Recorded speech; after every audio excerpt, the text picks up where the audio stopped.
తరచూ మీరు ఎన్నిసార్లు చెప్పినా కొన్ని విషయాల్లో అయితే వీళ్ళు మరి ఏ విధమైన చర్యలు తీసుకుంటారు సార్? ఇప్పుడు 1 జూలై నేను చార్జ్ తీసుకున్నాను విశాఖపట్నం నగర్ కమిషనర్ పోలీస్గా. ఆ రోజు నుండి నేను ప్రతి పోలీస్ ఆఫీసర్కి చెప్తున్నాను, మన నగరంలో రౌడీ షీటర్ జైలు బయట తిరగడానికి లేదు. రెండే మార్గాలు ఉన్నాయి.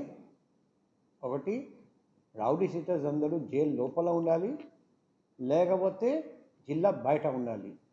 లేకపోతే వాళ్ళు ఇష్టం ఉంటే పాడిపోవచ్చు కూడా, కానీ బహిరంగంగా తిరగడానికి వీల్లేదు.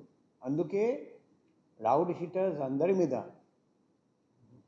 ప్రివెంటివ్ డిటెన్షన్ ప్రపోజల్ పెట్టి లోపలికి పంపిస్తున్నాం. వాళ్ళు ఏదైనా ఆఫెన్స్ చేస్తే అరెస్ట్ చేసి జైలు పంపిస్తున్నాం. రౌడీస్ అందరూ ఈ జిల్లా వదిలేసి పారిపోవాలి, జిల్లాలో మాత్రం ఉండడానికి వీల్లేదు. ఏదైతే ఇల్లీగల్ యాక్టివిటీస్ ఏదైనా పాల్గొంటున్న పరిస్థితులు అయితే మనకు కనిపిస్తున్నాయి, వాళ్ళకి ఎటువంటి సీరియస్గా తీసుకునే అవకాశం ఉండొచ్చు? రౌడీస్ ఎవరైనా చిన్న తప్పు చేసినా మేము కేసు కట్టి అరెస్ట్ చేసి జైలు పంపిస్తాం. డిజర్వింగ్ క్యాండిడేట్స్ మీద జిల్లా బహిష్కరణ ఇది కూడా ఆర్డర్ కూడా పాస్ చేస్తాం. సార్, కొంతమంది బయటికి రాకుండా వెనక నుండి నడిపిస్తారు కొత్త వాళ్ళతో, వాళ్ళకి కూడా ఏ విధమైన మెసేజ్ ఇస్తారు?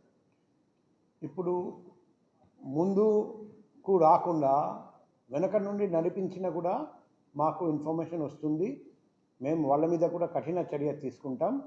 ప్రజలకు కూడా నేను విజ్ఞప్తి చేస్తున్నా, అటువంటి రౌడీస్ ఎటువంటి క్రిమినల్ కాన్స్పిరసీ చేస్తే వెనక నుండి నడిపిస్తూ ఏదైనా ఆఫెన్స్ కమిట్ చేస్తే మా phone number, personal phone number మీ అందరి దగ్గర ఉంది, 7995095799. పగలు కానీ రాత్రి కానీ 24/7 ఎప్పుడైనా ఈ నంబర్కి కాల్ చేసి వాట్సాప్ ద్వారా, SMS ద్వారా, లేకపోతే డైరెక్ట్గా కాల్ చేసి నాకు తెలియజేయండి. మేము దర్యాప్తు చేసి ప్రతి రౌడీ షీటర్ మీద కఠినమైన చర్య తీసుకుంటాం.